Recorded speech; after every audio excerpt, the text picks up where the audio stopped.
Hi everyone, and welcome to this episode of the Stitch Sessions. In today's tutorial, I'm going to show you how to create the Sprig Stitch. Now, if you're new here, welcome and thanks so much for coming along on my crochet journey. Make sure you click that subscribe button and press that notification bell so you can stay up to date and hang out with me every week on my crochet journey. Now you can see in the stitch we're going to work on, it creates this really pretty, somewhat lacy, somewhat solid fabric. And in fact, we use this stitch in our bridal bouquet cozy tutorial. And if you're interested in checking that out, I will leave a link for that in the description box down below. And I thought it would be nice to create a stitch tutorial because it's a beautiful stitch that you can use to create just about anything. You can do shawls, scarves, baby blanket would be really pretty, or even any type of garment. It really is a versatile stitch with just a little something different. So if you know your single crochet and your chain stitch, you are good to go. So let's get started. The yarn I'm going to be using today is Premier's Cotton Fair yarn. And this color is called Lemon Drops, in case you're wondering. Now, of course, you can use any type of yarn that you like. This happens to be a fine number 2. And for this tutorial, I'm going to be using my favorite hook, which is the 5mm crochet hook, also known as an 8 or a size H. As always, make sure you always have a handy pair of scissors and a darning needle. Okay, so let's begin. You'll want to start by placing a slip knot on your hook. And this stitch requires a multiple of 4. So you will chain the length that you need in multiples of 4 plus 3 at the end. So for our swatch today, I am going to chain up a multiple of 4, which is 20. So that's 4 times 5. Plus I'm going to add an additional 3. So that will give me 23. So I'm going to chain up 23. As always, make sure to keep your chains somewhat relaxed so that they're not going to scrunch up your work at the bottom. Okay, I have my 23 chains. So now we're ready to begin. You want to find your 4th chain from the hook. Remember, you never count the loop that's on your hook. So we're going to count 1, 2, 3, and 4. Into that chain, we're going to place 2 single crochets. So you'll insert your hook. There's 1. And there's 2. Then we're going to chain 2. 1, 2. And into the next chain, we are going to insert 2 single crochets. So there's 1 and there's 2.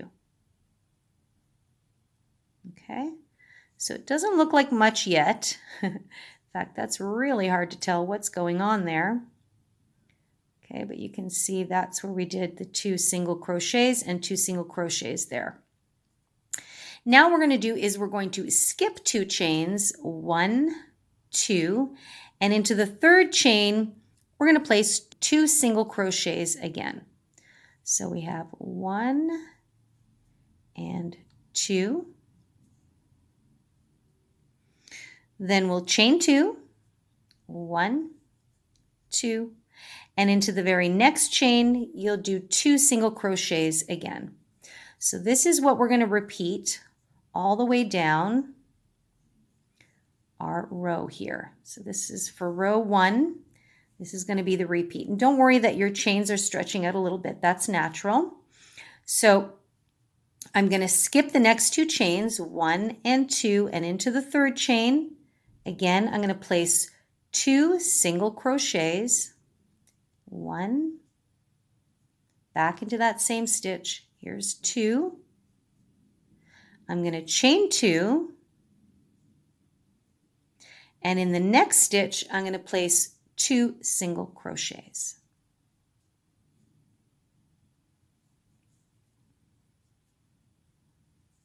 Okay, so now you can see it's kind of creating this little peaked ridge here along the way, and it will be a little wonky for row 1 because we're working into the chain.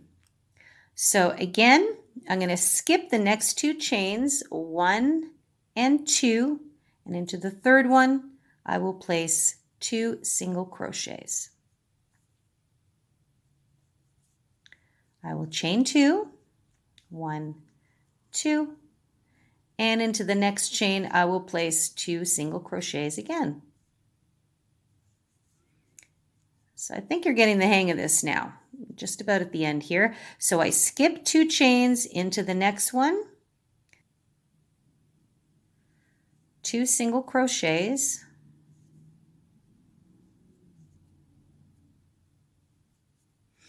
chain 2, and in the next chain, I'll place 2 single crochets.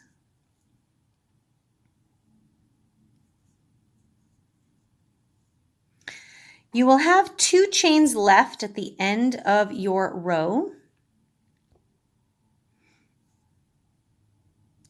And what you're going to do is you're just going to skip 1 chain, and in the last chain, you're going to place 1 single crochet.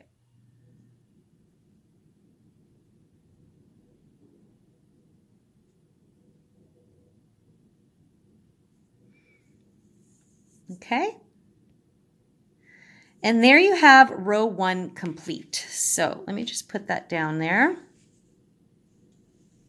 Okay, so what this stitch does is it creates these little peaks here. These are the chain 2s, and so that gives that little kind of peaked effect. So there we have row 1, and this is what I like to call your establishing row. So this is the row that's now going to make it much easier to work the rest of your rows using this stitch. So let's go on to row 2. We will chain 3, 1, 2, 3, and now we're going to turn our work. Okay, so now it's going to be very easy to work row 2 and all subsequent rows. So what we want to do is we're going to be working into all of these chain 2 spaces we've created. So you've chained 3 to begin, and we're going to skip all of these stitches, and we're going to go into that chain 2 space, and you are going to continue to place 2 single crochets, chain 2, and 2 single crochets back into that same space. Just like that. So now you can really see your sprig stitch really taking shape. Then we skip right over to the next chain 2 space. We insert our hook and do the same thing again. 2 single crochets, chain 2, and 2 single crochets again back into that same space. So 2 is our magic number here.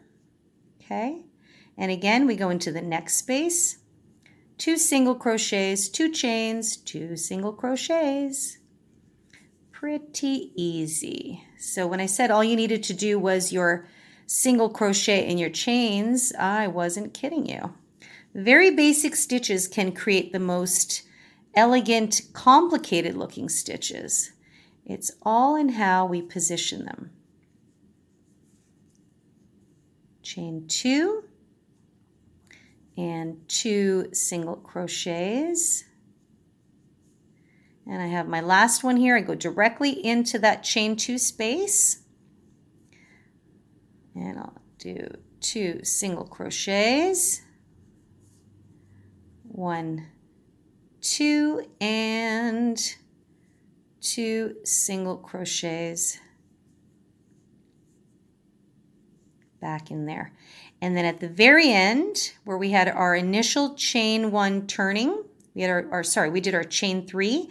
You're just going to find that little space, and you're going to place 1 single crochet at the very end.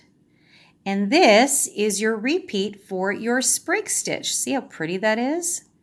So that is how you're going to begin every row. So again, row 3 is going to repeat row 2. You will always begin by chaining 3, 1, 2, and 3.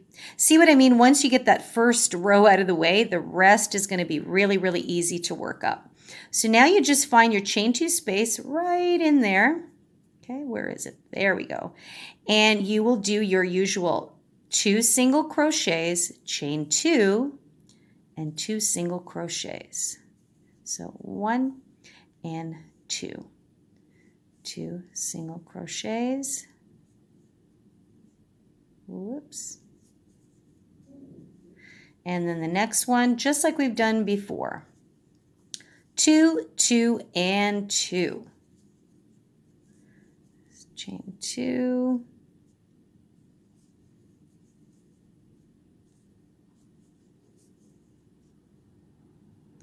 And there you have it. So you can see it's really, really taking shape. I'm going to go ahead and finish up my swatch, and I'll be back shortly to show you the final fabric. Sorry guys, I just wanted to pop back in because I realized that this row shows your chain 3 a little bit clearer. Anytime you come to the end of your row, remember that chain 3? You just go right in that space and do your single crochet there, the solitary single crochet, okay? Because in this one, we were still going into row 1 down there. So you've gone into your chain 3 space. Now you will chain 3 to begin. So you always chain 3 to begin. You turn your work and you proceed as usual. And then you'll notice at the end here, then you'll have your chain 3 to work into. So I just wanted to clarify that. Okay, meet you back here shortly. And here we have it, guys. This is the Sprig Stitch swatch. So you can see it creates a really, really pretty texture. It offers a little bit of a kind of a peekaboo effect. It's not quite super lacy, but it's not super dense. So it just kind of gives you that a nice marriage between those two effects. And I just love how that creates that little beautiful edging there. This would make for a pretty, pretty baby blanket. Now, for those of you that would like to square off your edges, I'm just going to take you through how that would look next. Okay, so to square off our work, when you come to the end of your last row, you're still going to chain 3. Okay, you'll turn your work, and now into that chain 2 space, what we're going to do is we're going to slip stitch. Okay, just like that. Then you will chain 3 again, 2, 3, and in the next chain 2 space, which will always be your little peak here, we're going to slip stitch again. And that is basically what you would do all the way across to square off your work. So we'll chain 1, 2, and 3. Find your next peak or your chain 2 and slip stitch into it. Chain 3, 1, 2, 3. We slip stitch. And we chain 3 one more time, 1, 2, and 3, and we slip stitch into that last one. Okay? And that is how you square off your top. Now, if you happen to be a tighter crocheter, now I was very relaxed there, you may want to chain 4 if you find that it's bunching. You may even want to go down to chain 2 if you find it's too loose. I actually chained very relaxed there.